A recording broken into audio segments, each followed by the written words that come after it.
Oi, pessoal. Boa tarde a todos.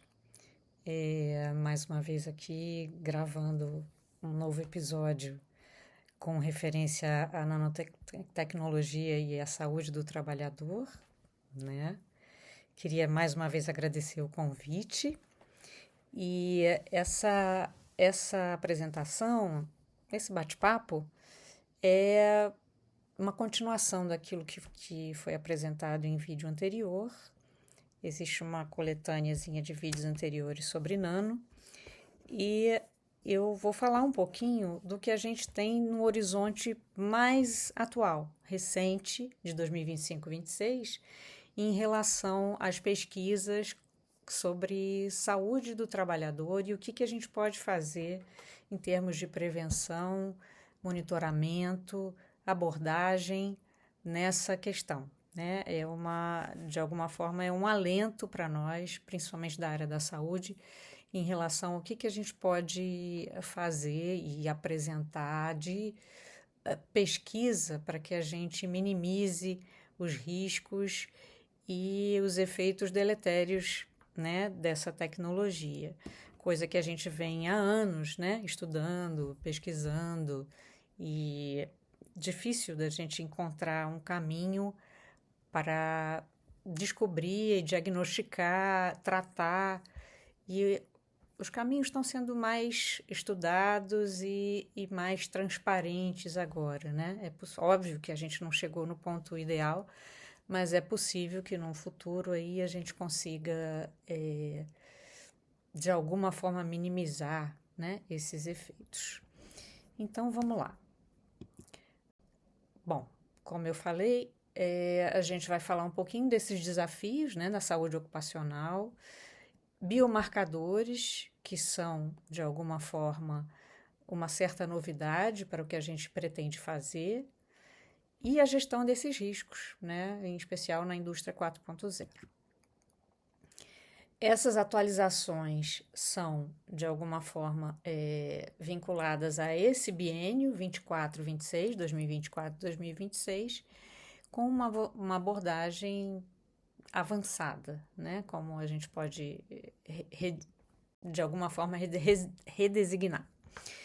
Bom, o efeito da escala nanométrica, talvez você já tenha ouvido, né, muitas vezes, elas têm propriedades únicas, né, diferentes das substâncias em tamanho macro. Então, é isso que, de alguma forma, nos remete a um risco ainda maior, porque são partículas que não são visíveis a olho nu, muito pequenas, e o risco, né, de exposição a elas é bem maior. E com isso, nesse aspecto, ainda estão estudando, né? A gente não consegue ainda definir que tipo de partícula qual o tamanho, qual determinado risco desta ou de outra partícula. Então, isso tudo começou a ser estudado já há alguns anos e começou a trazer preocupações, e nós aqui no Brasil já temos esse projeto aí criado pela Arline Arcuri há muitos anos, há pelo menos aí uns 9, 10 anos, e exatamente focando nessa preocupação, né? Essas, por serem de tamanho muito pequeno, essas nanopartículas, elas são capazes de ultrapassar, né, barreiras biológicas, né, ultrapassar as defesas naturais do organismo. Então, elas fazem um acúmulo biológico em diversos tecidos, né, como rim, cérebro, pulmão, e elas vão causando danos teciduais, muitas vezes silenciosos, né? A via de entrada maior é por inalação, né, a principal, pelos pulmões, e também o contato dérmico também pode ser considerada uma importante via de contaminação e porta de entrada.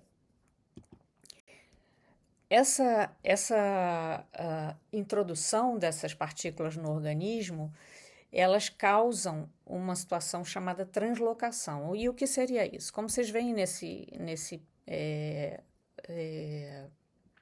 infográfico, eles podem passar, né, as partículas inaladas serem transportadas por todo o corpo, né, disseminando em todos os órgãos.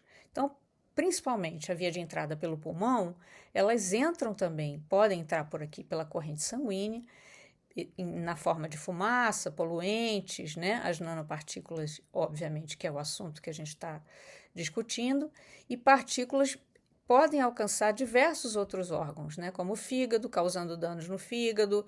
As partículas podem ir até o cérebro, causando efeitos neurológicos. Nos pulmões, elas podem seguir até estruturas mais longínquas dos pulmões, que são os alvéolos pulmonares, e por aí vai. Até o coração também pode ser atingido. Então, a gente chama isso de translocação. Tá bom? Com relação à questão desses efeitos, né, a nanotecnologia ela apresenta um avanço significativo na medicina e na indústria. A gente não pode negar isso, né? De alguma forma, ela consegue ter bons efeitos na medicina, algumas coisas que surgiram, desde transporte de drogas, aparelhagem. O futuro chegou na medicina também através da nanotecnologia. O que a gente precisa fazer é estudar esses riscos, né? Porque eles existem e a gente tem que, de alguma forma, preveni-los. Então, essa compreensão desses riscos é o nosso mote para, de forma alguma, tentar retirar a nanotecnologia, essa nova tecnologia, da nossa realidade, porque isso a gente não vai conseguir, mas de alguma forma que os riscos sejam minimizados, né? Então, assim, embora a gente tenha revolução médica, tratamentos até oncológicos personalizados que agem direto na lesão, no tumor, essa manipulação industrial, ela tem que ser muito vigiada, né? Seja na fonte, seja direto ao trabalhador, a gente tem que vigiar e, de alguma forma, estabelecer parâmetros e um monitoramento contínuo para que a gente evite que isso passe das barreiras corporais, das barreiras biológicas naturais e atinja o trabalhador de uma forma bastante deletéria, tá? Então, o que a gente pode dizer aqui com relação à evolução da medicina do ponto de vista translacional? O que a gente quer dizer com isso? A gente quer sair da prática laboratorial para o que a gente chama na medicina como beira de leito, direto ao trabalhador, para que a gente possa aplicar essas descobertas diretamente na proteção desse trabalhador e no tratamento dele. Isso a gente chama de medicina translacional. Então, a gente tem uma nanotoxicologia preditiva, que também a prevenção é a importância que a gente dá para tudo isso, desenvolvimento de modelos que podem antecipar como novos materiais interagem com as células, né, humanas, e antes mesmo de serem produzidos em massa, com isso a gente pode proteger esse trabalhador. Sistemas biomédicos, criação de nanopartículas que de alguma forma elas imitam esses sistemas para entrega direcionada de fármacos, então diretamente na lesão. Então a gente tem que monitorar isso para ver se realmente ele tem esse efeito e se não vai causar nenhum tipo de dano no entorno também, né? E apresentar menor toxicidade. Diagnóstico em tempo real, nanosensores que podem monitorar esse nível de exposição, e eu vou explicar isso mais à frente, de que forma hoje em dia a gente pode fazer alguma detecção sobre isso, seja no sangue, seja no hálito, né? E a gente pode fazer intervenção clínica precoce, porque é disso que se trata. Bom, na realidade, esse controle, existem medidas de proteção que a gente pode estabelecer. Como? O controle na origem, né? Priorização de sistemas fechados. Eu acho que isso é fácil da gente compreender, porque outras situações também exigem a mesma coisa.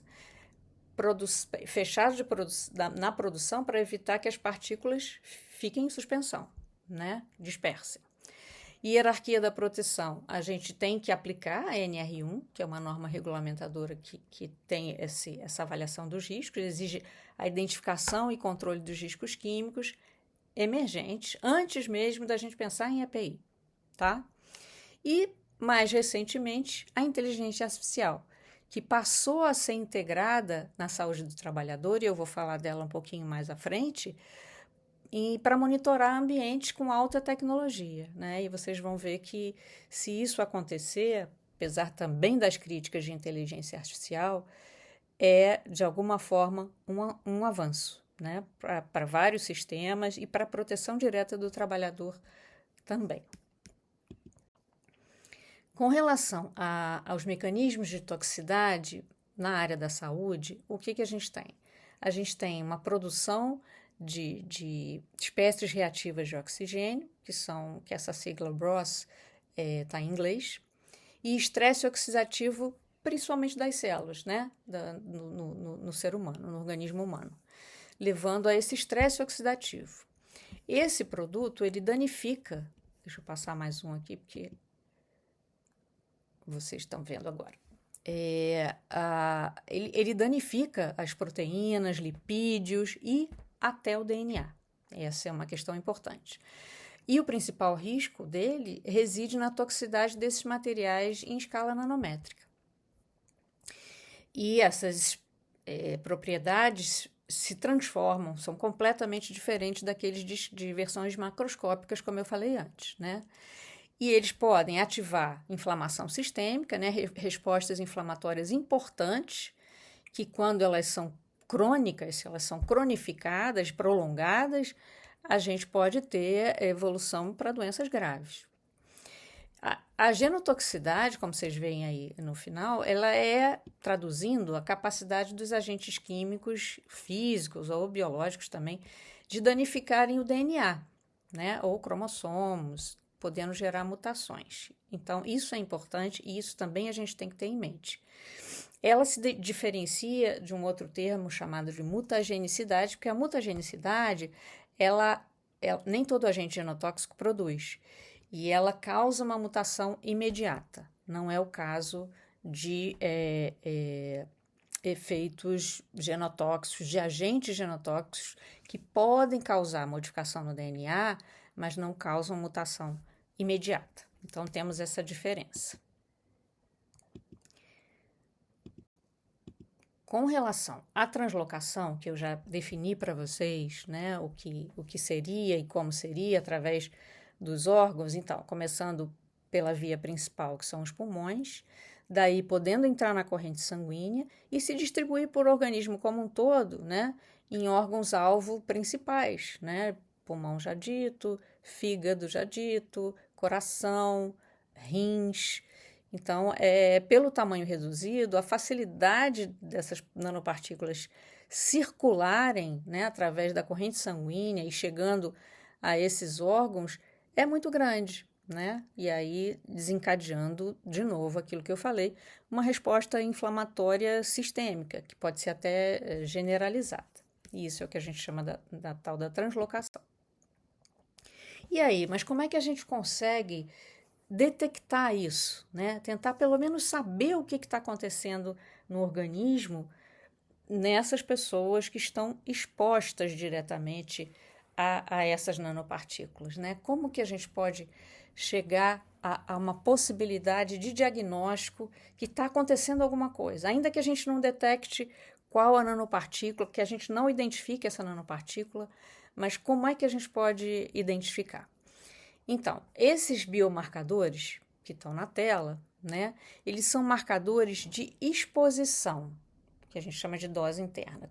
Como é que eu vou saber se aquele trabalhador que está em loco, ele está sendo exposto de alguma forma por um grau, né, um nível de nanopartículas mais alto? Então, eles avaliam a quantidade de material que foi absorvido de alguma forma ali.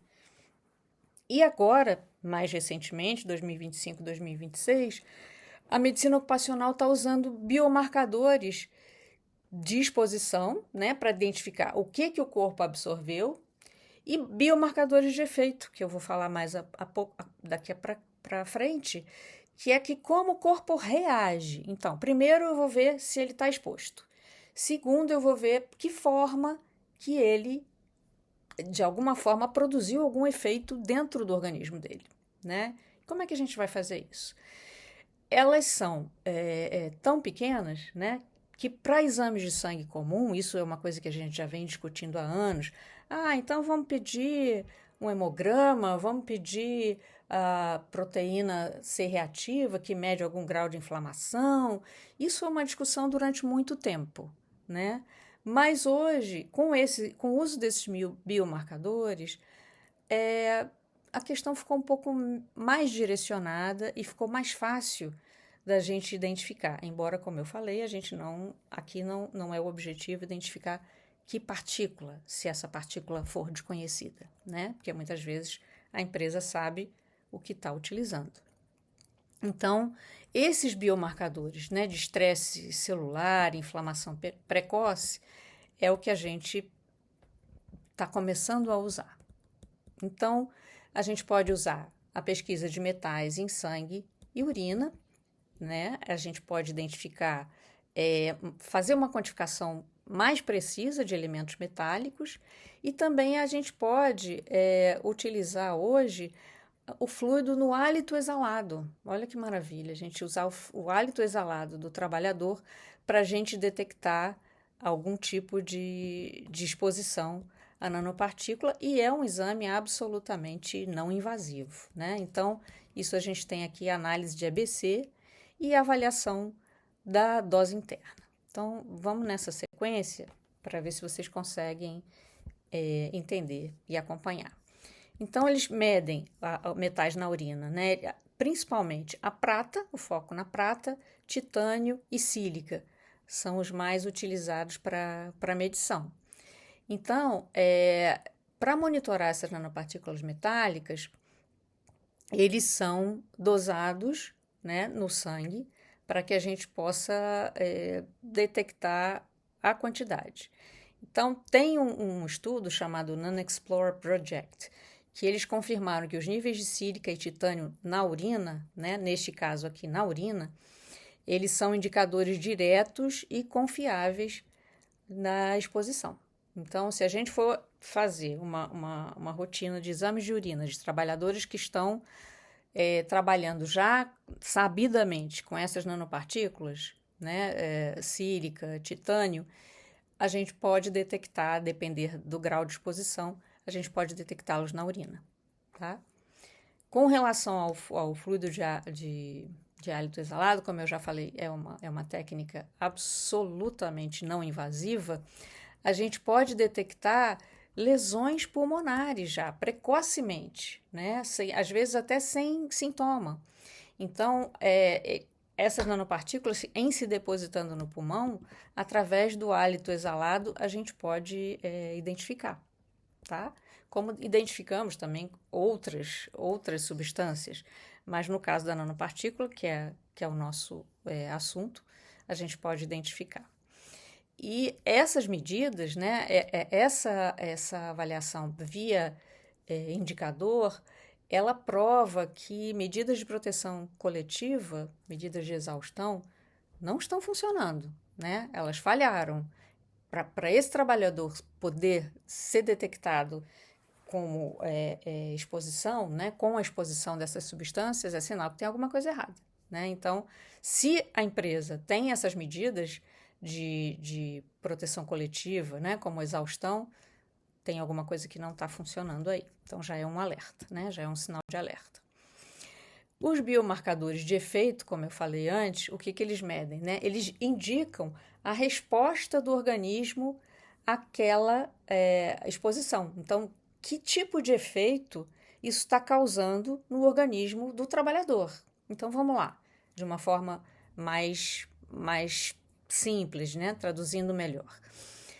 O aumento de substâncias como esse MDA e OHDG, vocês não precisam saber a identificação das siglas, ele reflete exatamente o dano oxidativo, aquilo que eu falei lá na frente, né? Com danos de DNA, lesões, né, nas células que causem esse dano, né, dessa resposta do organismo com danos oxidativos, e eles esses exames são considerados exames toxicológicos avançados até. Então, o MDA, que é o malondialdeído, e o 8-OHDG, né, hidroxidexoxiguanosina, até para mim é difícil falar, são biomarcadores que indicam o nível desse estresse no organismo. E aí, essa toxicologia avançada é um diferencial muito grande para nós, né? Porque diferentemente de exames comuns, que muitos até querem buscar a droga, identificar a droga em si, até exames de mesmo uso de drogas por usuários de drogas e tal, é diferente. Não é essa forma que a gente quer, porque a gente não quer identificar, a gente quer saber exatamente o dano que certas substâncias causaram no corpo, ainda que a gente não identifique essas substâncias, né? Essa IL, 1-beta e TNF-alfa são interleucina 1-beta e fator de necrose tumoral alfa. O que é isso, né? São citocinas inflamatórias de extrema importância, e não vou dizer só na exposição de agentes químicos, não, mas elas indicam uma ativação imunológica, ou seja, teu organismo está reagindo a alguma coisa que apareceu ali e ele está querendo lutar contra ela. Exemplo, né, que todo mundo lembra, infelizmente, Covid-19, esses exames foram feitos com muita frequência, porque ela causa uma reação inflamatória gigantesca, e isso é extremamente grave e deletério para o ser humano. Essas substâncias também podem elevar essas citocinas, então a gente vê a resposta inflamatória do organismo através da dosagem delas. Esse SPD e KL6 são proteínas pulmonares que podem estar associadas à lesão crônica. Por que a gente quer ver isso? Porque a primeira via de exposição é o pulmão, né? Então, se a gente conseguir detectar isso precocemente, talvez a gente consiga interromper esse processo, né? Então, eles avaliam doenças pulmonares intersticiais. Então, ela entrou nessa avaliação, né, da toxicologia avançada, para que a gente vá direto na questão pulmonar, que é a porta de entrada principal dessas nanopartículas. Vamos lá.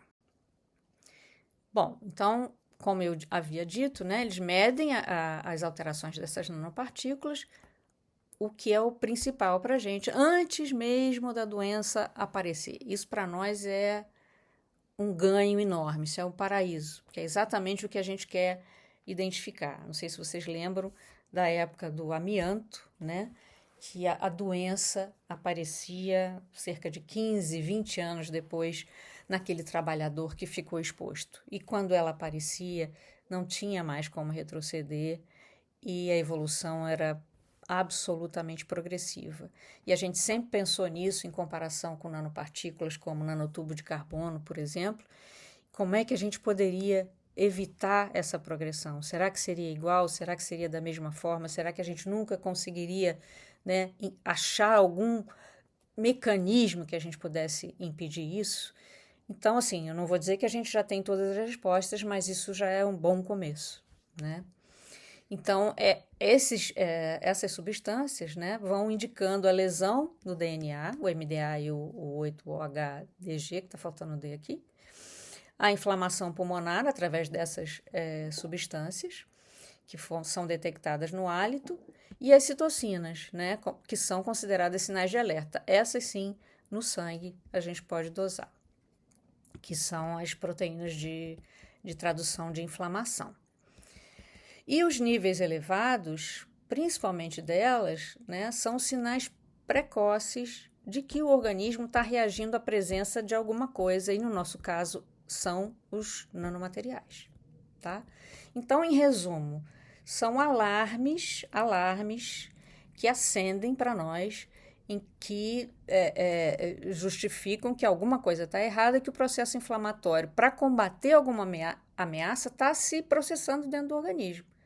Então, a gente tem que investigar a partir daí o que está acontecendo. E aqui tem uma torrezinha, é só para vocês identificarem o efeito da resposta no corpo, né? E isso pode ser colocado num gráfico, na avaliação de cada trabalhador. Se está verde, é um sinal de que está tudo bem, não está tudo controlado, o organismo tem um equilíbrio aí térmico e bioquímico. Se está amarelo, ele tem um começo de alteração de temperatura celular, não é temperatura do corpo, e uma inflamação de baixo grau, mas persistente, e já é um sinal para nós. O laranja já é a presença de um estresse oxidativo já consistente, elevado, presença de radical livre ali, né, lesionando as células. O laranja escuro, as células já param de funcionar, disfunção orgânica aqui, vocês estão vendo, já param de funcionar corretamente, afetando já órgãos e tecidos, mas a gente ainda não tem um diagnóstico fechado, mas pelo menos a gente evidenciou esse processo que está em andamento.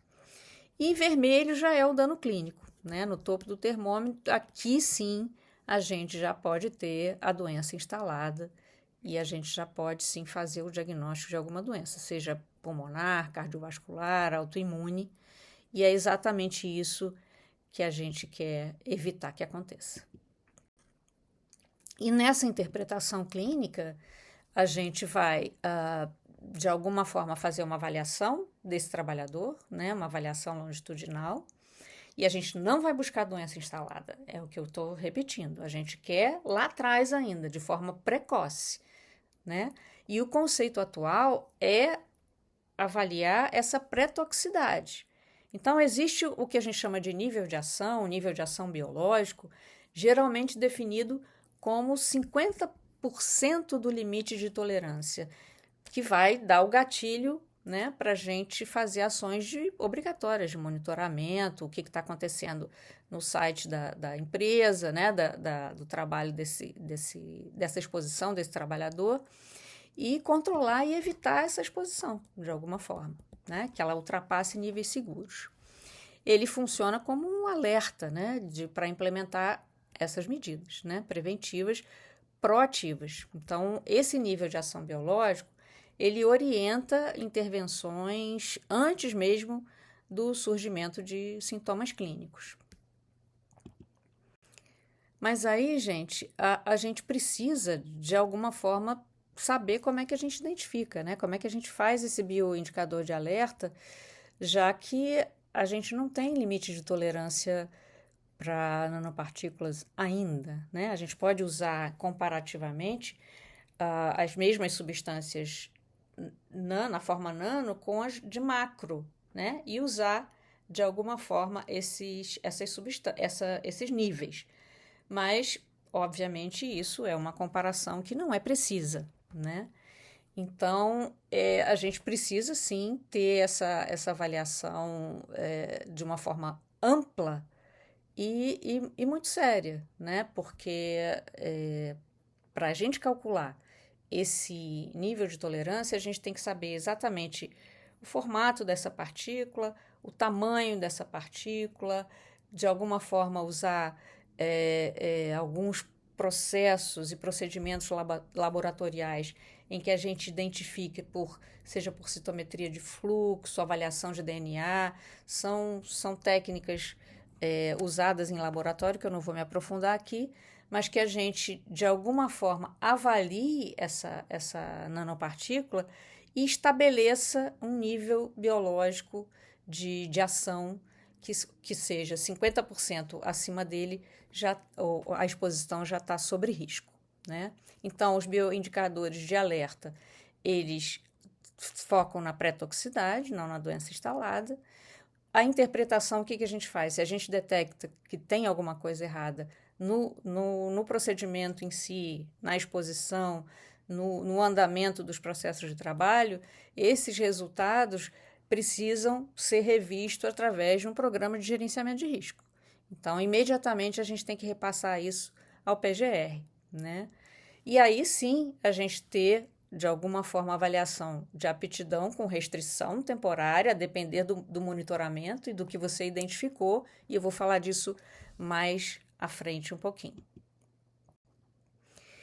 Então, esses níveis de exposição, como eu citei lá em cima, né? Seja metais, seja as substâncias citocinas, as proteínas pulmonares, eles são comparados a índices biológicos de exposição ou valores de referência de populações expostas, o que para a gente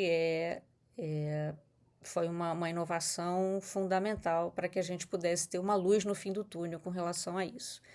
Então, o resultado elevado deles, por exemplo, metais na urina, não confirma a doença, mas como eu falei, ele vai identificar que tem alguma coisa errada no sistema de proteção coletiva dessa empresa, né? Então, alguma coisa errada na exaustão, no enclausuramento, teve falha. E o médico, a partir daí, já imediatamente deve fazer a revisão no programa de gestão de riscos e verificar se o trabalhador está usando um respirador também de forma de maior proteção, seja o PFFR3, PFF3 ou níveis superiores, tá? Isso é uma coisa que a gente precisa estabelecer. Então, voltando lá aos marcadores de estresse e inflamação, esse estresse oxidativo, MDA e OHDG, 8-OHDG, se eles estiverem altos, ele vai identificar o quê? Que a peroxidação lipídica ou dano do DNA é importante, né? E isso vai acender esse alerta. Então, possibilidade de doenças crônicas, genotoxicidade e mutagenicidade lá na frente, se for o caso.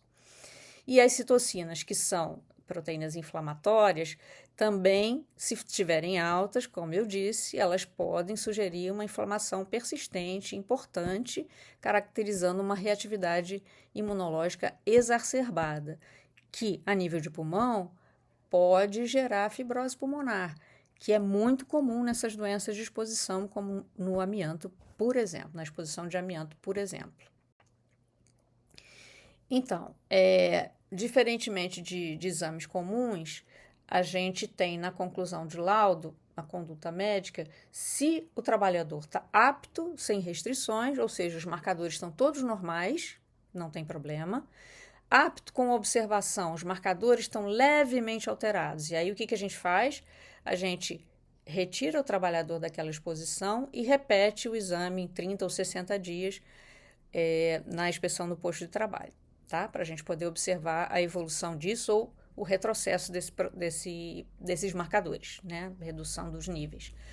E ele pode estar inapto temporariamente ou afastado completamente quando os marcadores estão muito altos, os efeitos já mostram lesão, dano de DNA, indicando que o organismo não está conseguindo lidar com aquilo ali, ele não está conseguindo depurar aquelas nanopartículas. Então, isso é importante a gente ter em mente, porque a gente tem que proteger, como eu disse antes, esse trabalhador antes de acontecer alguma lesão mais grave, né? Então, como eu tinha falado do nível de ação biológico, é uma ferramenta que a gente pode usar agora, monitorando esse resultado. Se ele atingir a 50% do limite de tolerância, como eu já falei lá atrás, já é obrigado a intervir no ambiente. Então, ainda que o trabalhador não apresente sinais clínicos, mas a gente já intervém para evitar que isso aconteça. Então, ele é medido, repetindo, caracterizando a partícula, né, tamanho, concentração, observando as respostas celulares, né, através de exames laboratoriais, se existe a apoptose da célula, ou seja, a destruição da célula, o estresse. Então, os médicos vão evidenciar tudo isso.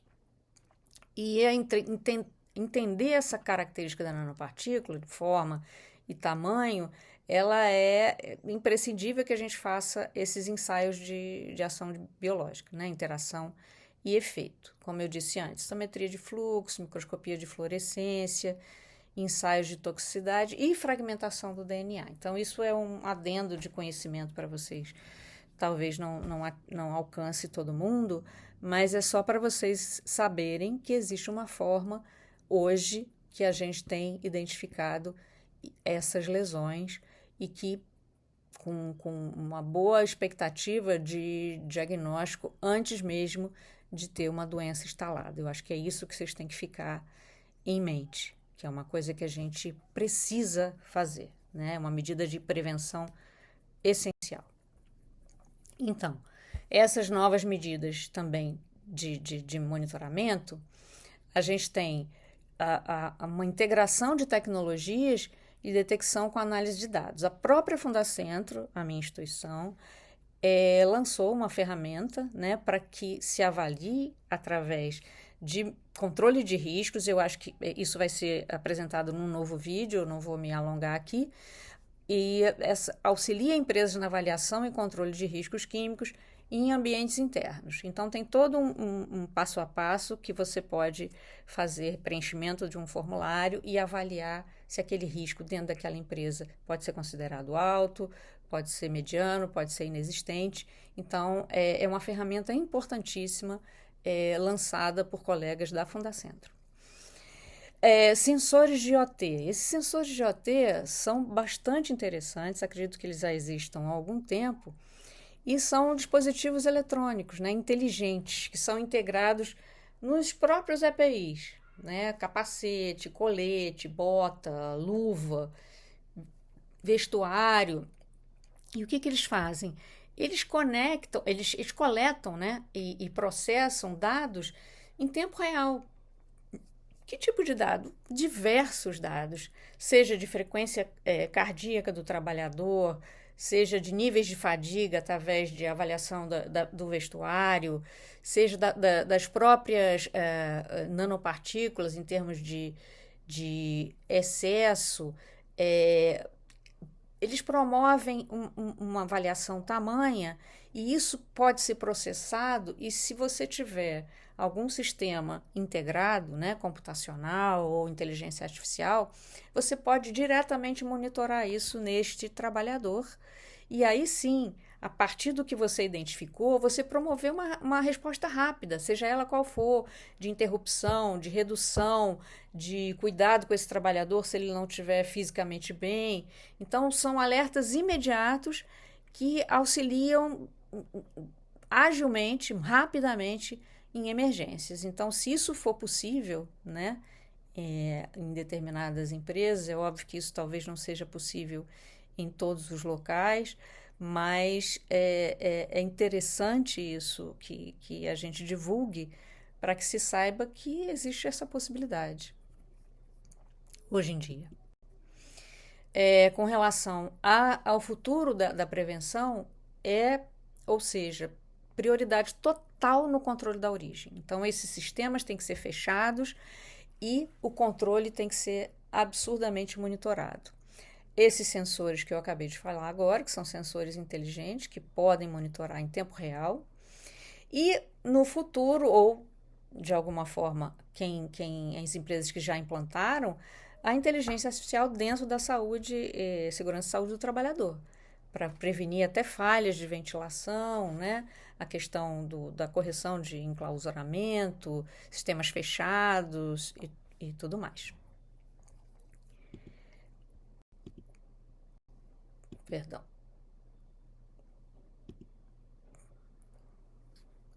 Esses EPIs, eles podem ser utilizados, né, com uma recomendação, como eu falei antes, do PFF3 ou N100, que são protetores consideráveis, porque tem uma trama bem menor e aí protegem mais contra essas partículas de tamanho nanométrico. As nuvens nitrílicas, né? Elas possuem baixa permeabilidade, então também são as mais indicadas para esse tipo de manipulação. E esse termo aí, TVEC Chain, provavelmente é comercial, mas é só para ilustrar que essas roupas são vestimentas de proteção individual de alto desempenho. Então, são as mais recomendadas, né? Projetadas para proteger os trabalhadores desses riscos ambientais, podem ser químicos e até mesmo biológicos, né, em laboratórios de alto risco. Elas têm algumas, né? Eu tiver aqui polietileno, né, na sua cobertura principal, a T-Chain tem polietileno e plástico. Elas, de preferência, são descartáveis, né? A T-Vec é mais leve, a T-Chain é mais pesada, a roupa em si, mas elas, de preferência, podem ser descartáveis ou reutilizáveis, dependendo da manipulação, do grau de exposição e tudo mais. Então, são recomendações que a gente pode fazer a nível de proteção de EPI.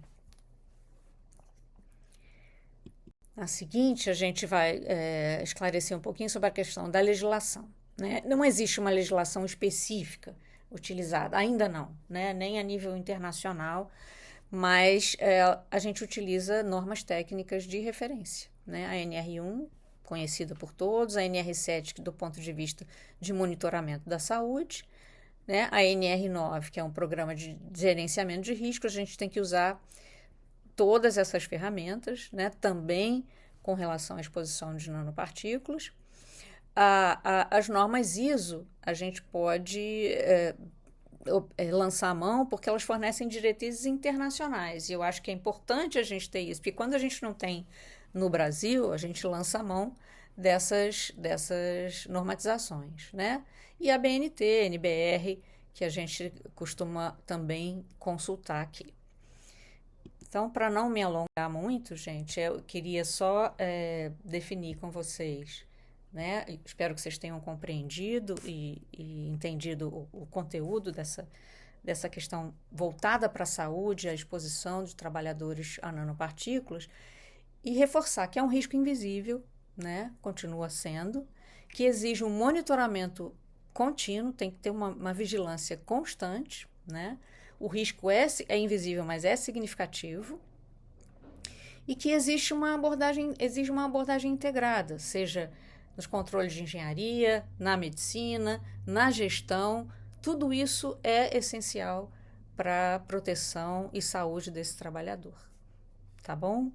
Muito obrigada. Obrigada por vocês terem ficado até o final, quem ficou, e por terem me ouvido. E mais uma vez agradeço aí ao convite e até uma próxima.